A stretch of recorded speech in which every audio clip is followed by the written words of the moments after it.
You ask Tiger to solve. This deals with linear equations with one unknown. The final result is x equals -252.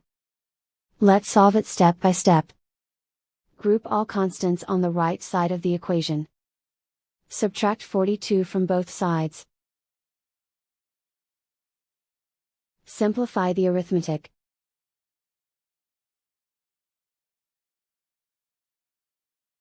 Isolate the x. Multiply both sides by 6. Group like terms. Multiply the coefficients. Simplify the fraction. Simplify the arithmetic. And so the final result is x equals -252.